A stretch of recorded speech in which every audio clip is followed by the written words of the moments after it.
नमस्कार साथियों, कुछ बात करें यूट्यूब चैनल पर एक बार फिर आपका बहुत बहुत स्वागत है। मैं हूं हीरेंद्र कुमार अग्निहोत्री।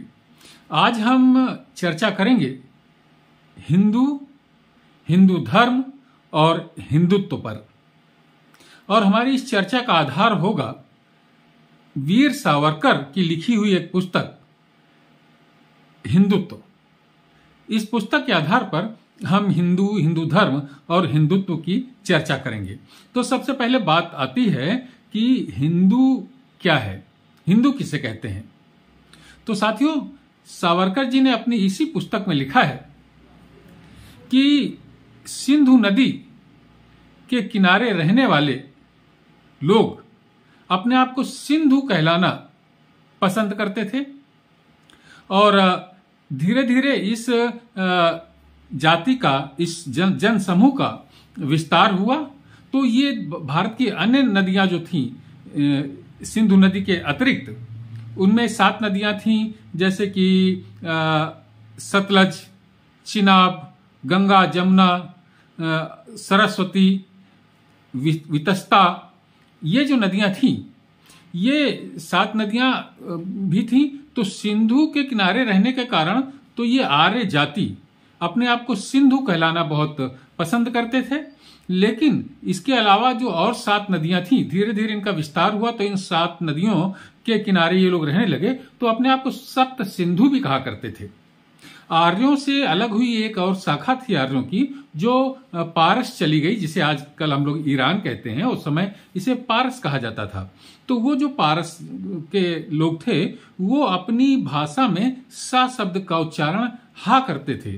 तो वो सिंधु के किनारे रहने वाले लोगों को हिंदू कहने लगे सिंधु के स्थान पर। तो अकेले पारसी लोग ही सिंधु को हिंदू नहीं कहते थे।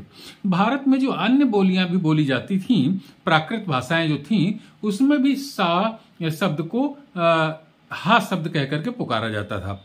जैसे सप्ताह का हफ्ता कहा जाता था, सरस्वती को हैरावती कहा जाता था, केसरी को केहरी कहा जाता था। इस तरीके से भारत की प्राकृत भाषाओं में भी सिंधु को हिंदू कहा जाता था।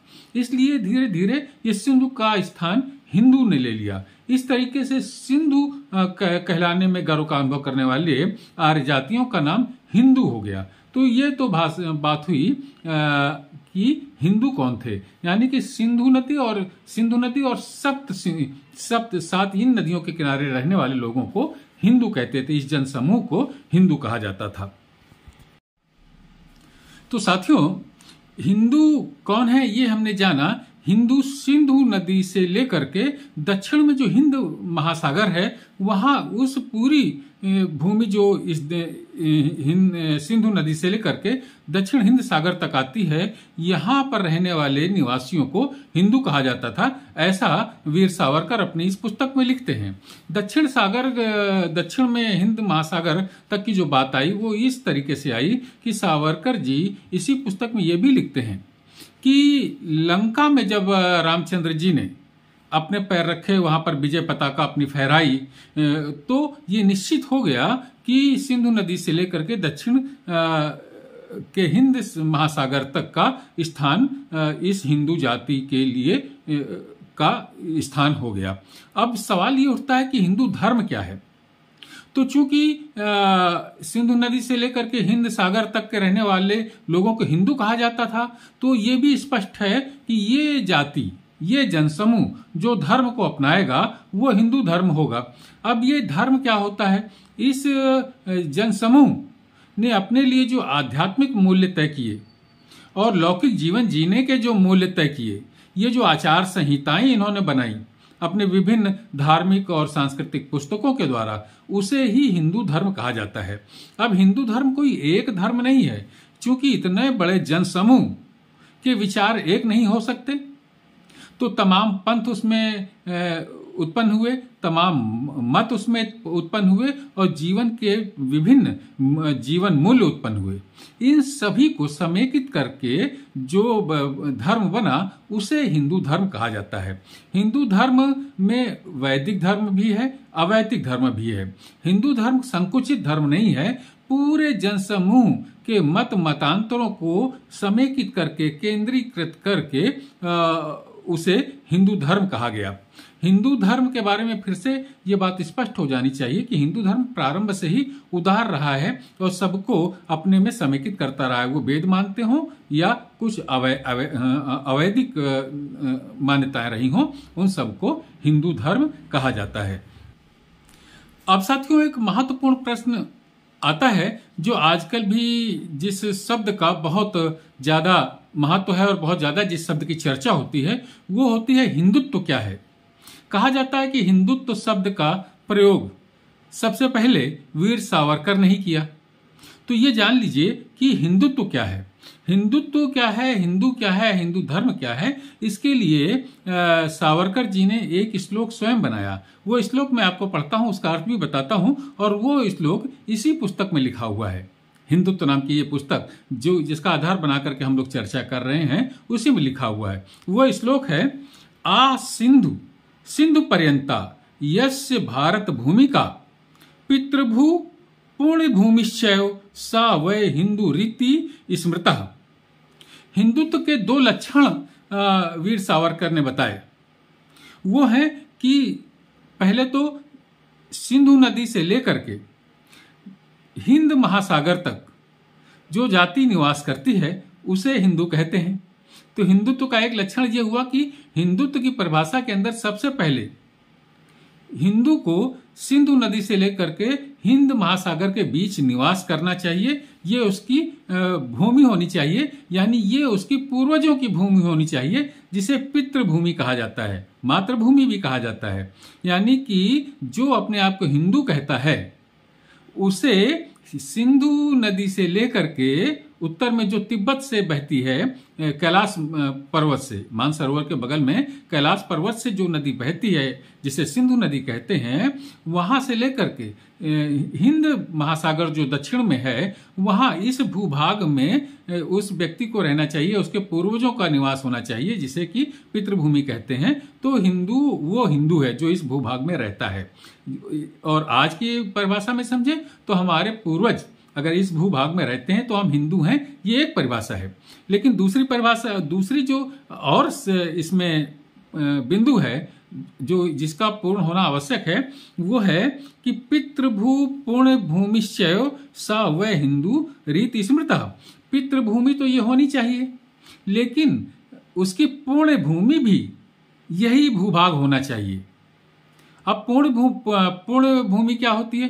पूर्ण भूमि वो होती है जो धार्मिक स्थल, श्रद्धा के स्थल जो व्यक्ति के होते हैं वो कहां पर हैं। अगर वो इस भूभाग से बाहर हैं तो वो व्यक्ति हिंदू नहीं कहलाएगा, यानी कि वो हिंदुत्व की श्रेणी में नहीं आएगा। और जैसे कि हिंदू हैं, उनके धार्मिक स्थल, श्रद्धा के स्थल, यानी कि चारों धाम और तमाम ईश्वर के मंदिर, अन्य जो जिन पर हमारी श्रद्धा है, वो इसी भूभाग में है जिसे कि हम हिंदुस्तान कहते हैं। तो दो शर्तें हो गई कि हमारे पूर्वज भी यहीं के थे और हमारे श्रद्धा के स्थल, हमारे धार्मिक स्थल भी इसी भूभाग में है। इसलिए हमारे लिए दोनों शर्तें पूरी हो गई कि हमारी पितृभूमि भी यही भूभाग है और हमारे जो पुण्य भूमि है वो भी यही भूभाग है। लेकिन जो लोग इस भूभाग में रहते तो हैं, जिनके पूर्वज भी यहाँ पैदा हुए थे, वो तो एक शर्त हो गई। लेकिन जिनके श्रद्धा के स्थल पुण्य भूमि इस भूभाग से बाहर है, वो लोग हिंदू नहीं कहलाए जाएंगे।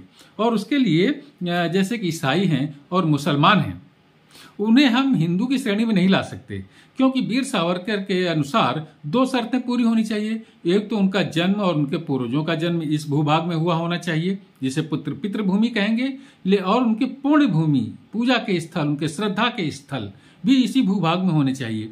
लेकिन ईसाइयों के और मुसलमानों के जो पूजा के स्थल हैं, श्रद्धा के स्थल हैं, धार्मिक स्थल हैं, आध्यात्मिक स्थल हैं, वो इस भूभाग में नहीं है, इसलिए उन्हें हिंदू नहीं कहा जा सकेगा। उसके लिए वो क्या लिखते हैं? वो लिखते हैं कि परंतु तब ईसाई और मुसलमान हिंदू नहीं होते, परंतु तब भी इन्हें हिंदू मानना संभव नहीं है, क्योंकि इनकी पितृभूमि तो है ये, लेकिन पूजा के स्थल उनके यहाँ नहीं है। हिंदू स्थान उनकी पितृभूमि हो सकती है, परंतु उनकी पुण्य भूमि कभी नहीं बन सकती। उनकी पुण्य भूमि कहीं सुदूर अरबिस्तान अथवा फिलिस्तीन में होती है। मक्का मदीना जो मुसलमानों के लिए पूज्य स्थल है वो तो अरब में है, ये भारतीय भूभाग में तो है नहीं, हिंदुस्तान में तो है नहीं। इसलिए और जो ईसाइयों का जो पुण्य स्थल है वो फिलिस्तीन में, ईसा मसीह से संबंधित जो स्थल है, जन्म स्थान है, वो फिलिस्तीन में है। तो उनकी पुण्य भूमि कहीं सुदूर अरबिस्तान अथवा फिलिस्तीन में होती है। उनकी पौराणिक कथाएं, उनके संत, उनके सत्पुरुष, उनके धार्मिक विचार, उनके अवतारी ईश्वर आदि इस भूमि में उत्पन्न नहीं हुए हैं, और इस कारण उनकी आकांक्षाएं, उनके नाम आदि में एक परायपन की झलक दिखाई देती है। इस भूमि में वो संपूर्णता प्रेम नहीं करते। उनके हृदय में आस्था, उनका जो विश्वास है वो दूसरी भारत भूमि से बाहर के स्थलों पर रहता है, क्योंकि उनके धार्मिक विश्वास जो उत्पन्न हुए वो भारत भूमि में नहीं उत्पन्न हुए। इसलिए उनका प्रेम अरब में या फिलिस्तीन में भी रहता है, मुसलमानों का और ईसाइयों का।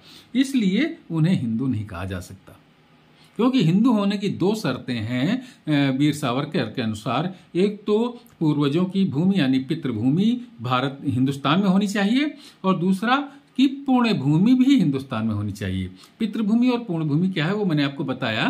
तो उनकी पुण्य भूमि मुसलमानों और ईसाइयों की इस हिंदुस्तान में नहीं है, इसलिए उन्हें हिंदू नहीं कहा जा सकता। तो इस तरीके से साथियों ये पुस्तक बहुत महत्वपूर्ण है साथियों, और ये गहन अध्ययन की मांग करती है। सरसरी तौर पर इसे नहीं पढ़ा जा सकता, लेकिन बहुत ही आवश्यक पुस्तक है साथियों ये, और इसे अवश्य पढ़ा जाना चाहिए। हिंदू धर्म और हिंदुत्व जानने के लिए। और भी बहुत सी बातें इसमें इतिहास की हैं जो बहुत ही प्रमाण पूर्वक इसमें दी गई हैं। तो साथियों आज की चर्चा में बस इतना ही।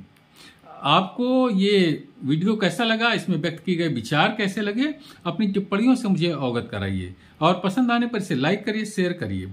साथियों कल किसी और मुद्दे पर आपसे बात करता हूं। अगर आपने ये चैनल सब्सक्राइब नहीं किया हो तो कृपया सब्सक्राइब करें। जय हिंद, वंदे मातरम।